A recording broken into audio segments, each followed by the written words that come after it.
प्यारे बच्चों, कल हम लोग जो स्टडी किए थे कोऑर्डिनेट ज्योमेट्री के बारे में, उसमें हम लोग देखे थे कि हॉरिजॉन्टल लाइन क्या होता है, वर्टिकल लाइन क्या होता है। हॉरिजॉन्टल लाइन और वर्टिकल लाइन जब एक दूसरे को 90 डिग्री के एंगल पे इंटरसेक्ट करते हैं तो फिर उसको क्या बोलते हैं, जिस पॉइंट पे इंटरसेक्ट करते हैं उसको क्या बोलते हैं, ओरिजिन बोलते हैं। वो सब जितने सारे बेसिक कॉन्सेप्ट था हम लोग कल क्लास में किए थे। आज हम लोग देखेंगे new topic, distance from the origin. Distance from the origin जो हम टॉपिक डिस्कस करेंगे, डिस्टेंस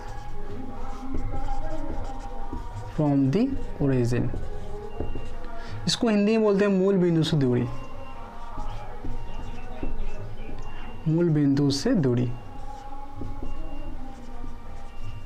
अभी होता क्या है एक्चुअली में, इसको समझते कैसे हैं, इसको क्या समझना है। इसमें होता क्या है कि कोई भी पॉइंट है ना, तो वो क्या होगा, या तो एक्स एक्सिस में होगा तो वाई एक्सिस में होगा। उसका क्या होगा, डिस्टेंस तो होगा ना कुछ। और याद रखेंगे बच्चों कि हम लोग डिस्टेंस को हमेशा पॉजिटिव, डिस्टेंस में से क्या होते हैं, पॉजिटिव होते हैं, कभी नेगेटिव नहीं होता। कभी सुनिए आप लोग कि -5 मिनट कभी होता है, ऐसा कभी नहीं होता। तो डिस्टेंस में से क्या होता है, पॉजिटिव होता है। तो हम लोग उसमें देखना है कि डिस्टेंस फ्रॉम द ओरिजिन। कल हम लोग ने देखा था कि पिछली क्लास में स्टडी किए थे कि आपका ये क्या था, एक्स एक्सिस था, क्या था, वाई एक्सिस था, ये क्या था, ओरिजिन था। ये आपका ओरिजिन है, जिस ओरिजिन का कोऑर्डिनेट क्या था, 0,0। और 0,0 लिखा हुआ किस फॉर्म में लिखा गया हुआ, ऑर्डर्ड पेयर में लिखा हुआ। तो क्या था कि अगर कोई पॉइंट, अगर P अगर सपोज करते P यहाँ पे कोई पॉइंट है, तो P क्या है, P का कोऑर्डिनेट क्या हो जाएगा, x में कहीं ना कहीं क्या होगा, फिर y में कहीं ना कहीं गया होगा। तो क्या हो जाएगा, इस कोऑर्डिनेट क्या हो जाएगा, x, y हो जाएगा। तो ये जो डिस्टेंस है, मैथमेटिक्स में क्या डिस्टेंस है, ये जो डिस्टेंस दे रखे हैं हमने यहाँ पे, यहाँ से x में गया होगा, फिर यहाँ से क्या होगा, y में गया होगा। तो ये जो इस पॉइंट का लोकेशन जो बता रहा है, तो हमको देखना है कि अच्छा कोई भी पॉइंट होगा या कोई भी, हाँ कोई पॉइंट ले लेते हैं, कोई भी पॉइंट अगर होगा तो कहीं ना कहीं से उसका जनरेट हुआ होगा, कहीं ना कहीं से वो जनरेट हुआ होगा। मतलब अगर हम लोग भी है तो दुनिया में हर इंसान होगा, उसका कहीं ना कहीं ओरिजिन जरूर होगा, उसका कहीं ना कहीं उसका बोल सकते हैं उत्पत्ति का स्थान, जहाँ से वो उद्गम हुआ है, उस स्थान जरूर होता है। तो हर पॉइंट का जो बोल सकते हैं स्टार्टिंग पॉइंट होगा, वो हमेशा क्या होगा, ओरिजिन होगा। तो हम लोग का अस्तित्व, चाहे हम लोगों का जो भी बातें होती है बचपन में, क्या होता है कि हमारे घर के, मतलब हमारे घर से परिचय होते हैं ना, हमारे जो घर पे है, घर से परिचय होती है कि भाई कहाँ रहते हो, तो बताते हैं, लोकेशन बताते हैं कि हम वहाँ रहते हैं। तो क्या होता है कि घर का लोकेशन से बताते हैं, तो जितने सारे पॉइंट है उसका भी घर का लोकेशन से भी हम लोग डिस्टेंस फाइंड आउट करेंगे। तो घर सारे पॉइंट का घर कौन सा होगा, तो ओरिजिन होगा। तो ओरिजिन क्या होगा, जो दुनिया में जितने सारे पॉइंट्स है सबका क्या होगा, घर कर सकते हैं, या बोल सकते हैं उसको स्टार्टिंग पॉइंट कर सकते हैं। ठीक है, तो ये अगर गया होगा तो एक्चुअल डिस्टेंस जो होगा, ये एक्चुअल डिस्टेंस कौन सा होगा, ये एक्चुअल डिस्टेंस हो गया इसका। तो इसको हमें थोड़ा सा नाम करने क्या हो जाएगा, ये हो गया। अब यहाँ पे कुछ बच्चे को पता है, फिजिक्स में पढ़ाया जाता है कि ये क्या हो गया, शॉर्टेस्ट डिस्टेंस हो गया, शॉर्टेस्ट डिस्टेंस। और ये शॉर्टेस्ट डिस्टेंस होगा, इसको बोल सकते हैं हम लोग डिस्प्लेसमेंट बोलते हैं, हिंदी में उसको बोलते हैं विस्थापन। विस्थापन क्या होता है कि जो सबसे कम दूरी जो होगा वो क्या होगा, ऐसे घूम कर नहीं जाना है। क्या होता है कि क्या सीधे जाना है, यहाँ पे हमको जो जिस पॉइंट पे पहुँचना है, सो बीच में क्या है मुझे पता नहीं। ठीक है, तो ये क्या होगा, शॉर्टेस्ट डिस्टेंस। इसको अगर हम इसको ध्यान से देखें तो ये मेरे पास एक ट्रायंगल फॉर्म हो गया, इन ट्रायंगल OAP जो ट्रायंगल है उसमें जो 90 डिग्री का एंगल कौन सा होगा, एंगल ए जो हो गया, क्या हो गया, 90 डिग्री का एंगल हो गया। एंगल ए क्या हो गया, 90 डिग्री हो गया। तो एंगल ए मेरे पास क्या हो गया, 90 डिग्री। मतलब क्या कि इन ट्रायंगल OAP में एंगल मेरे पास ए क्या हो गया, 90 हो गया। अब 90 हो गया तो इसको क्या हम यूज़ कर सकते हैं कि भाई अच्छा ये जो O से A जो है मेरे पास जो डिस्टेंस, वो क्या होगा, x में गया होगा। अच्छा A से P क्या हो गया, A से P क्या हो गया, y में गया होगा डिस्टेंस। तो ये मेरा x हो गया और यहाँ से डिस्टेंस क्या होगा, y हो गया। लेकिन एक्चुअल डिस्टेंस को निकालना क्या है, OP निकालना है। और हम लोग ध्यान से देखें तो एक चीज़ बन रहा है, कौन सा ट्रायंगल बन रहा है, राइट एंगल ट्रायंगल बन रहा है। जब राइट एंगल ट्रायंगल आएगा तो एक मैथमेटिशियन थे जिनका नाम था पाइथागोरस। तो अकॉर्डिंग टू पाइथागोरस अगर हम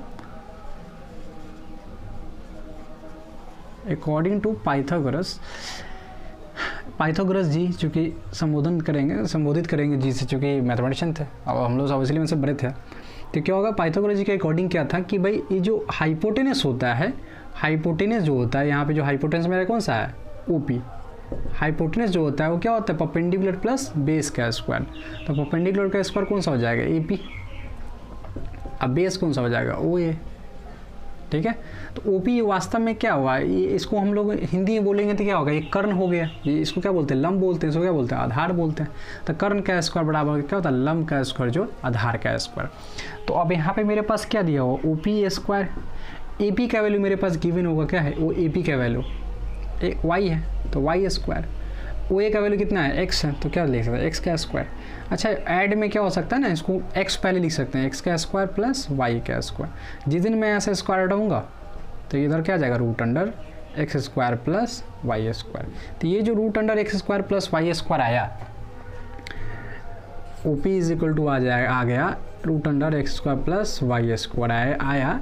जो रिजल्ट आया इस ओपी को हम लोग, ओपी जो है ना यहाँ पे, इसको डिस्टेंस को थोड़ा सा आर यूज कर ले, तो आर इज इक्वल टू जो आया मेरे पास क्या हो जाएगा, root under x square plus y square. तो ये जो हो गया इसको बोलते हैं डिस्टेंस फ्रॉम द ओरिजिन, बोलते हैं distance from the origin, distance from the origin बोलते हैं। अब इसमें एक छोटा सा एग्जांपल देख लेते हैं, जैसे कह देगा कि बताना है कि हमको डिस्टेंस पॉइंट गिवन रहेगा, गिवन है मेरे पास p इज इक्वल टू देगा 3,2, then find the distance from the origin, find the distance from the origin. तो उसके लिए मेरा फॉर्मूला क्या है, मेरे पास formula root under x square plus y square है। मेरे पास गिवन क्या है, मेरे पास गिवन है कि भाई x का वैल्यू कितना दिया हुआ है, मेरे पास पॉइंट कौन सा है, पॉइंट है मेरे पास पॉइंट कितना 3,2। तो x का वैल्यू कितना है मेरे पास, x का वैल्यू 3 है, y का वैल्यू कितना है 2 है। और हम जानते हैं डिस्टेंस क्या होता है, r इज इक्वल टू होता है रूट अंडर एक्स का स्क्वायर प्लस वाई का स्क्वायर। एक्स का भी कितना दे रखा 3, तो 3 का स्क्वायर, वाई का भी कितना देगा 2, तो 2 का स्क्वायर। कितना हो गया 9 + 4 कितना आएगा, रूट 13। ये जो 13 आया ये डिस्टेंस हो गया, ये ओ से पी तक का डिस्टेंस हो गया। मतलब पॉइंट का जो डिस्टेंस है किससे, ओरिजिन से, वो कितना होगा, रूट 13 होगा। इसी टाइप से क्वेश्चन मिलेंगे डिस्टेंस फ्रॉम द ओरिजिन के लिए, मूल बिंदु से दूरी के लिए इस टाइप के प्रॉब्लम मिलेंगे। एक पॉइंट दिया रहा है कोऑर्डिनेट, ठीक है। कभी कभी क्वेश्चन में ऐसा भी हो सकता है कि आपको यहाँ बोल रखा है कि find the distance from the origin, मतलब दूरी निकालिए किससे, ओरिजिन से दूरी बताइए किसी पॉइंट का, लेकिन हिंदी में लिखा हुआ रहेगा कि भाई चलो मूल बिंदु से दूरी बताइए। लेकिन अगर ये वर्ड में नहीं लिखा होगा तो इनडायरेक्टली वे में कह सकता है कि 0 find the distance from the 0,0 इसका मतलब 0,0 बोल रहा है। इसका मतलब इनडायरेक्टली वे में क्या करना चाह रहा है, वो कहना चाह रहा है कि भाई ओरिजिन से डिस्टेंस निकालिए, ठीक है। तो ये था डिस्टेंस फ्रॉम द ओरिजिन। अब हम लोग देखते हैं डिस्टेंस फार्मूला के बारे में स्टडी करते हैं, जो कि सबसे इंपॉर्टेंट होता है डिस्टेंस फार्मूला का बहुत सारा यूजेस है, जितने सारे प्रॉब्लम करेंगे डिस्टेंस, और इससे बोर्ड में एग्जाम में पूछे जाते हैं क्वेश्चन, और बेस होता है, ठीक है। तो अच्छे से समझेंगे।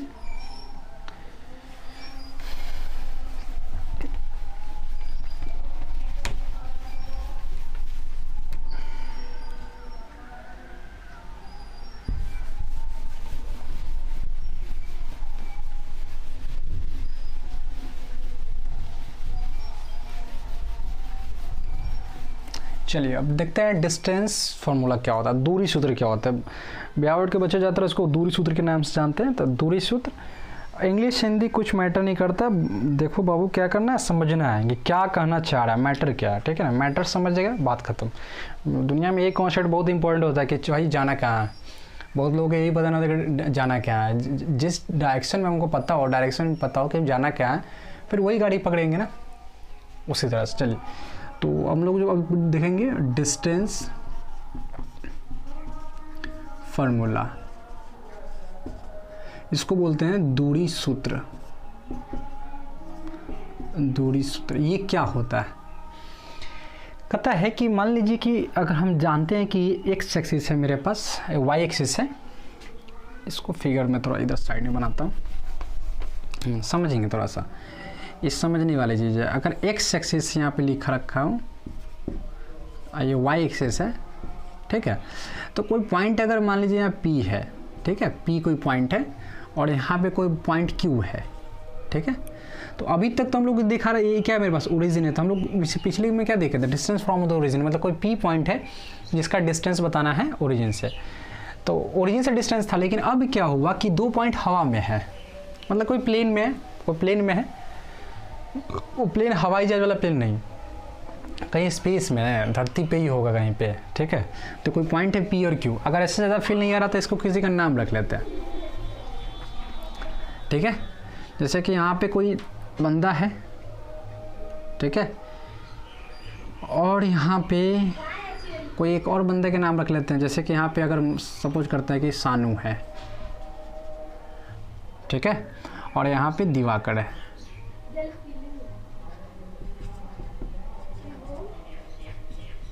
ठीक है। तो क्या है कि हमको डिस्टेंस बताना है सानू और दिवाकर के बीच में, डिस्टेंस बताना है कि भाई ये दोनों एक दूसरे से कितनी दूरी पर है। तो इस दोनों, ये अब सिंपल सी बात है, सानू अगर स्पेस में होगा तो घर से तो ही गया होगा, दिवाकर कहीं अगर स्पेस में है तो वो भी क्या होगा, घर से ही गया होगा। और सबका घर क्या है यहाँ पे, सबका घर कौन सा है, ओरिजिन है। तो अगर ये घर से निकला होगा तो ये एक्स में गया होगा, पहले एक्स में गया होगा, फिर क्या हो गया होगा, वाई में गया होगा। तो जो एक्स में गया होगा इसको x1 रिज्यूम करके चलते हैं, वाई में गया होगा इसको y1। तो ये सानू का कोऑर्डिनेट क्या होगा, x1, y1। सानू कोऑर्डिनेट हो गया x1 और y1। अच्छा, ये भी दिवाकर भी घर से निकला होगा, तो यहाँ से यहाँ तक कितना हो गया होगा, यहाँ से आ गया होगा x2, और इधर यहाँ से क्या हो गया y2। तो यहाँ से यहाँ तक क्या हो गया दिवाकर का डिस्टेंस x2, और यहाँ से यहाँ तक क्या होगा इसका डिस्टेंस y2। तो दिवाकर का कोऑर्डिनेट क्या हो गया, x2, y2। लेकिन एक्चुअल में हमको तो डिस्टेंस बताना है सानू और दिवाकर के बीच में, डिस्टेंस बताना है।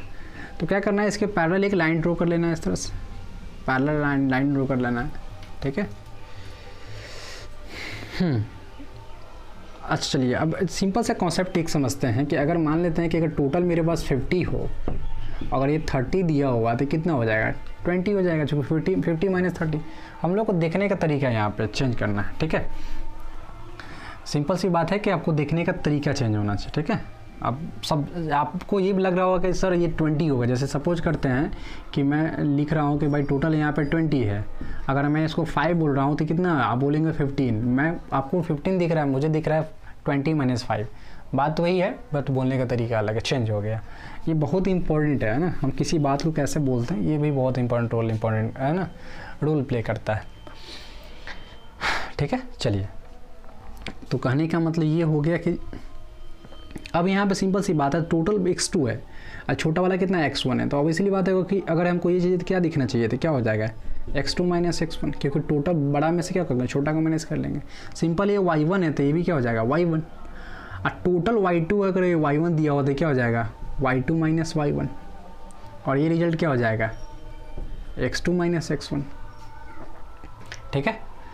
x2 माइनस x1 क्यों हो गया, क्योंकि ये इसके पैरेलल है, तो पैरेलल होगा तो क्या होगा, वैल्यू सेम होगा। ये जितना साइड होगा पैरेलल, क्या है देखने से भी लग रहा है कि भाई ये क्या हो गया, एक रेक्टेंगल के टाइप का होगा। रेक्टेंगल में क्या होता है, अपोजिट साइड इक्वल होते हैं, मतलब आयताकार हो गया। तो आयत का क्या होता है, अब है ना, आमने सामने का जो भुजा क्या होती है, बराबर होती है। तो आमने सामने की भुजा क्या होगा, बराबर x2 माइनस x1, तभी क्या होगा x2 माइनस x1। अभी जो ट्रायंगल है जो बन रहा है, अब एक ट्रायंगल दिख रहा है सानू दिवाकर, इसमें किसी का नाम और रख लेते हैं, रोहित नाम रख लेते हैं एक। अभी जो ट्रायंगल बन फॉर्म हुआ है ना, इसका नाम अगर शॉर्ट में नामकरण करेंगे तो SDR है ना। तो इन ट्रायंगल SDR, एक ट्रायंगल फॉर्म है SDR में, जो एंगल R है वो क्या है, 90 डिग्री का एंगल है। एंगल R क्या हो गया, 90 डिग्री है। अब जब जब 90 डिग्री राइट एंगल आएगा, जब जब समकोण त्रिभुज की बात आएगी, तो फिर एक मैथमेटिशियन की बात आएगी हमेशा, जिनका नाम था पाइथागोरस जी का नाम आएगा। तो वो जो बताए थे ना कि हाइपोटेनस का स्क्वायर, तो में हाइपोटेनस क्या हो जाएगा,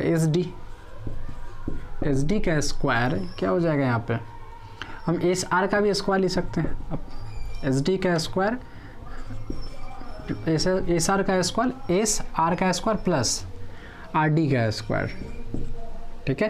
तो एच डी का स्क्वायर इज इक्वल टू जो एस आर का वैल्यू वो कितना है, x2 माइनस x1, इसका वैल्यू कितना है x2 माइनस x1 का स्क्वायर प्लस आर डी का वैल्यू कितना है y2 माइनस y1।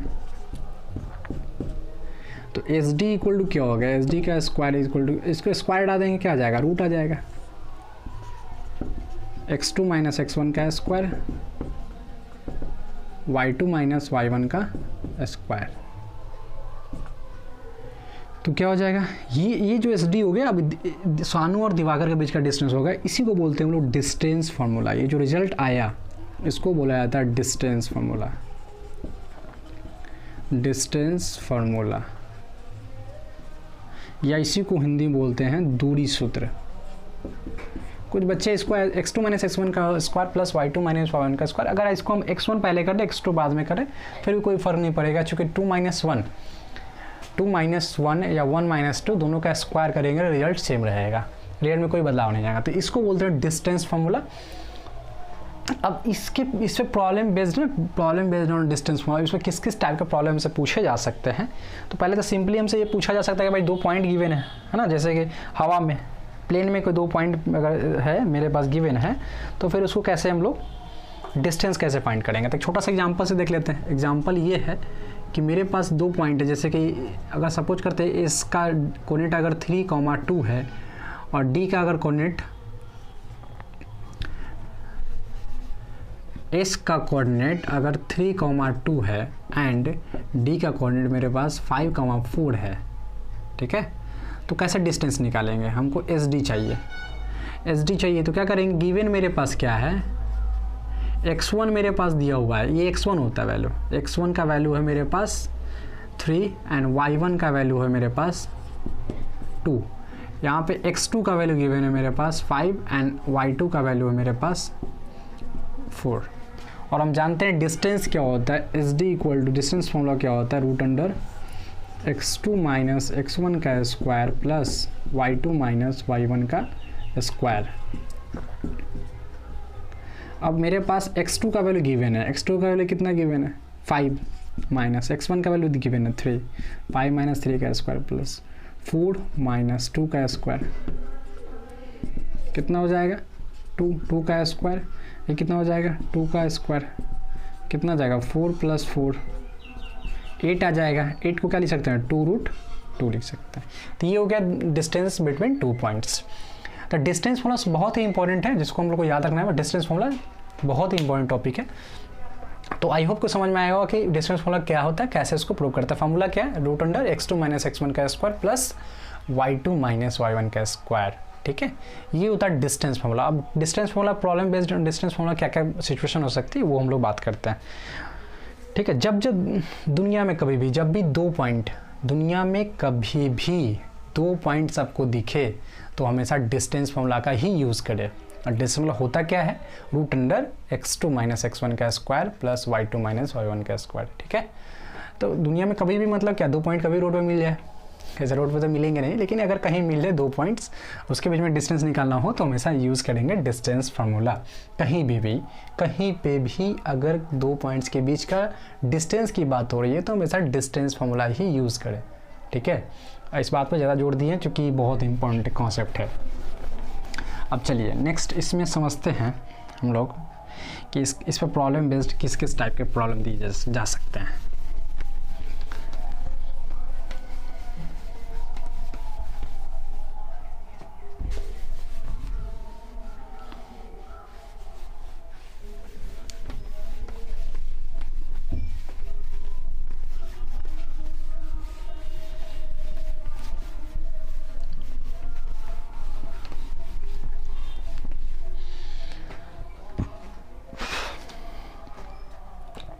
सबसे पहले इसमें से पूछे जा सकता है डिस्टेंस पर normal question, straight forward question देंगे, सीधा क्वेश्चन देंगे, भाई 2 पॉइंट है उसके बीच में डिस्टेंस निकालो, तो कोई दिक्कत नहीं है। लेकिन अब क्वेश्चन में आपसे पहला पूछेगा, बोलेगा condition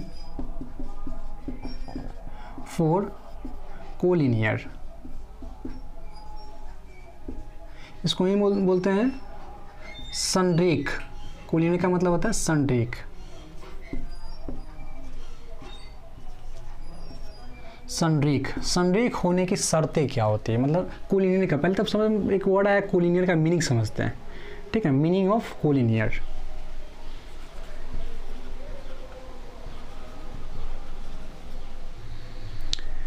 meaning of collinear, collinear का पहले मतलब समझते हैं क्या होता है। इसका मतलब ये होता है कि अगर कोई भी लाइन अगर तीन पॉइंट से अगर पास करता हो, या हम ये भी बोल सकते हैं कि कोई भी लाइन पे अगर 3 पॉइंट्स लाइज करता हो, ठीक है, एक ही स्ट्रेट लाइन पे अगर 3 या 3 से अधिक पॉइंट लाइज करते हो तो उस पॉइंट्स को बोलते हैं हम लोग कोलिनियर पॉइंट्स। जैसे P1 है, अब P2 है और P3 है।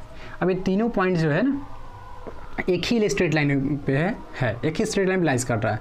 एल कोई स्ट्रेट लाइन है, उसी लाइन पे P1, P2 और P3 पॉइंट क्या होगा, लाइज कर रहा है।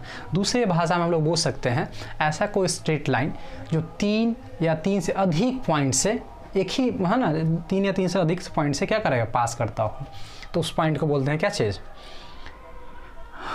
Collinear points. मतलब ऐसा कोई स्ट्रेट लाइन, ठीक है। अभी बच्चा बोला कि सर अगर पॉइंट यहाँ है तो एक कोई लाइन गया ऐसे ऐसे ऐसे आ गया, तब सर ये भी तो हो गया ना, ये भी एक ही लाइन था, एल बुआ एक लाइन था, लेकिन स्ट्रेट लाइन इसको बोलेंगे नहीं बोलेंगे। स्ट्रेट लाइन का मतलब क्या होता है, स्ट्रेट सीधा होना चाहिए। तो स्ट्रेट लाइन का मीनिंग समझ में आया कि ऐसा कोई स्ट्रेट लाइन जिससे 3 या 3 से अधिक पॉइंट्स क्या करता हो, पास हो जाता हो, ठीक है, उस पॉइंट्स को बोलते हैं कोलिनियर पॉइंट्स। मतलब ये भी दूसरा भाषा में कर सकते हैं कि भाई एक लाइन है, उस लाइन पे 3 पॉइंट्स क्या कर रहे हैं, लाइज कर रहे हैं, या 3 से अधिक पॉइंट भी लाइज कर सकते हैं, तो सारे पॉइंट्स क्या कहलाएंगे, कोलिनियर कहलाएंगे, ठीक है। समझने के लिए भी बोल सकते हैं कि भाई कोई एक घर है, उस घर में 3 लोग है ना, 3 लोग हैं तो बट एक ही घर में होना चाहिए, तो उस तीनों लोग को क्या बोलेंगे, कोलिनियर बोलेंगे, ठीक है। मतलब एक ही स्ट्रेट लाइन पे 3 पॉइंट्स होना चाहिए तो बोलेंगे कोलिनियर पॉइंट्स।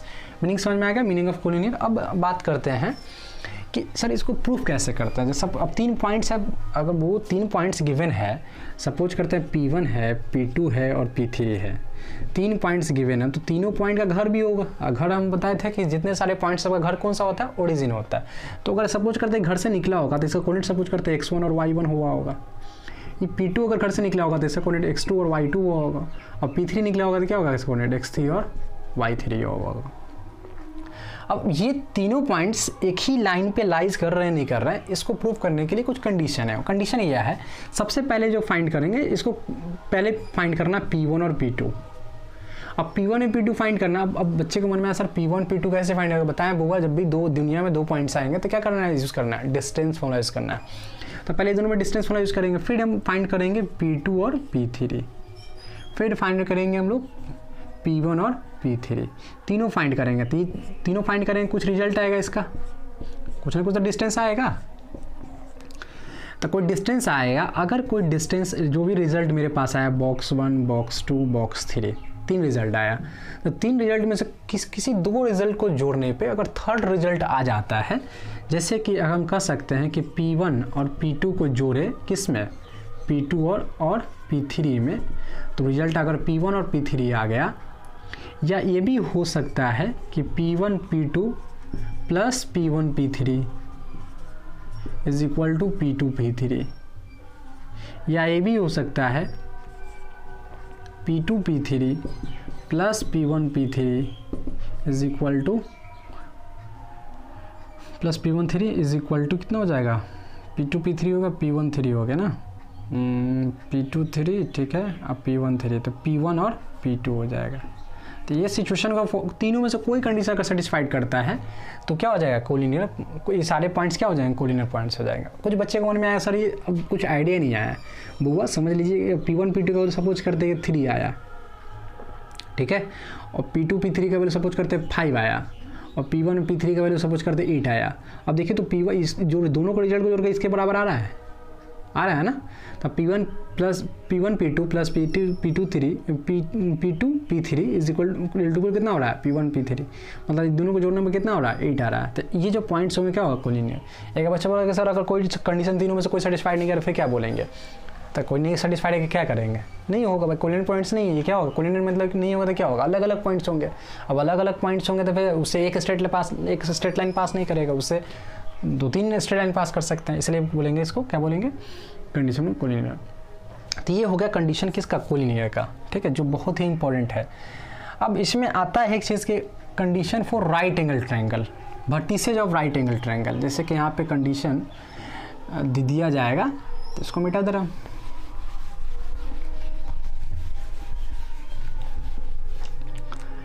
अब इसमें हम लोगों को देखना है कि इसमें जो है 3 पॉइंट में क्या क्या गिवन हो सकता है। तो इसमें तो देख सकता है condition for right angle triangle. Right angle triangle जो होने के लिए क्या कंडीशन होना चाहिए, तो राइट एंगल ट्रायंगल होने के लिए कंडीशन यही होना चाहिए, अगर मेरे पास 3 पॉइंट्स है ए बी सी है, अगर ये वर्टिसेज राइट एंगल ट्रायंगल के है कि नहीं, जैसे x1 y1 गिवन होगा, x2 y2 है, इसका x3 और y3 है। तो सबसे पहले अगर हमको क्या करना है कि जब भी दिया हो तो पहले हम क्या करेंगे, साइड निकालेंगे। तो पहले ए बी फाइंड कर लेंगे यूजिंग डिस्टेंस फार्मूला, फिर बी सी फाइंड कर लेंगे यूजिंग डिस्टेंस फार्मूला, फिर ए सी फाइंड कर लेंगे। अब तीनों वैल्यू फाइंड कर लेंगे, ठीक है। जैसे वैल्यू आएगा डिस्टेंस फार्मूला के अकॉर्डिंग कुछ ना कुछ तो वैल्यू आएगा, कुछ ना कुछ तो वैल्यू आएगा। बॉक्स 1 बॉक्स 2 बॉक्स 3 रख लेते हैं। अब क्या करना है, एक कदम आगे चलना है बुआ, क्या करना है कि इस जो रिजल्ट आएगा उसका स्क्वायर कर लेना है, स्क्वायर कर लेना है, ठीक है। स्क्वायर मतलब वर्ग, स्क्वायर कर लेना है, ठीक है। स्क्वायर करने के बाद जो रिजल्ट आएगा, उसके बाद जो रिजल्ट आएगा, स्क्वायर करने के बाद जो रिजल्ट आएगा, ठीक है, उसके बाद देखेंगे कि कोई 2 को जोड़कर तीसरा का, जैसे हो सकता है ए बी का स्क्वायर प्लस बी सी का square equal to A C का स्क्वायर हो जाए, ठीक है, ठीक, या ए सी का स्क्वायर प्लस बी सी का square is equal to A B का स्क्वायर हो जाए, या ए बी का स्क्वायर प्लस ए सी का square is equal to A B का स्क्वायर बी सी का स्क्वायर हो जाए। तो कोई एक सिचुएशन जो है तीनों में से कोई एक फुलफिल करना चाहिए। जैसे condition for collinear and condition for right angle triangle, दोनों में बस इतना ही, एक कदम का फासला है। कोलिनियर में क्या करते हैं, डिस्टेंस तो निकालते हैं हम लोग, ए बी बी सी और सी ए निकालते हैं डिस्टेंस। उसमें क्या करते हैं, डिस्टेंस निकालने के बाद कोई 2 को जोड़ के तीसरा के बराबर आ गया तो उसको बोलेंगे कोलिनियर है। उसमें राइट एंगल ट्रायंगल में क्या होता है कि तीनों साइड निकालते हैं, ए बी बी सी सी ए निकालते हैं, बट उसमें क्या करते हैं, एक स्टेप आगे जाते हैं, तीनों साइड को स्क्वायर करते हैं। स्क्वायर करने के बाद हम लोग चेक करते हैं कि भाई कोई 2 को जोड़कर तीसरा के बराबर आ रहा है या नहीं आ रहा है। जैसे कि एग्जाम्पल के तौर पर ले लेते हैं, जैसे मेरे पास 3 है ना, एक मतलब सपोज करते हैं ए बी का वैल्यू मेरे पास 3 आया, बी सी का वैल्यू मेरे पास 4 आया और ए सी का वैल्यू मेरे पास 5 आया। तो करना है क्या है कि हम एक स्टेप आगे जाना है, स्क्वायर करना है। तो स्क्वायर कितना हो जाएगा 9, इसका स्क्वायर कितना हो जाएगा 16, इसका स्क्वायर कितना हो जाएगा 25। अब देखिए तो कोई 2 की जरूरत तीसरा आ रहा है, तो हाँ 9 + 16 इक्वल टू कितना आ रहा है 25। इसका मतलब ये जो वर्टिसेज आया था ए बी सी का क्या होगा, राइट एंगल ट्रायंगल का होगा, ठीक है। अब सर बच्चे के मन में आ रहा है सर 3 4 5 कहाँ से आएगा, अरे बुआ 3 4 5 कहाँ से आएगा, डिस्टेंस फार्मूला निकालेंगे। डिस्टेंस ए और बी का कोऑर्डिनेट गिवन होगा, ए और बी का कोऑर्डिनेट गिवन होगा, डिस्टेंस फार्मूला यूज़ करेंगे और देन मेरे पास आ जाएगा। इसमें और सारा सिचुएशन और भी है मेरे पास और भी सिचुएशन दिया हुआ है। जैसे अभी तुम देखें कि 3 पॉइंट्स दिए रहेंगे तो क्या काम से पूछ सकते हैं। 3 पॉइंट्स में क्या, पहला होगा कोलिनियर के लिए पूछ सकते हैं, दूसरा पूछा जाएगा कि राइट एंगल ट्रायंगल के लिए पूछा जा सकता है, ठीक है। चलिए और भी है इसका जो एप्लीकेशन, जो हम लोग अगले क्लास में पढ़ेंगे, ठीक है।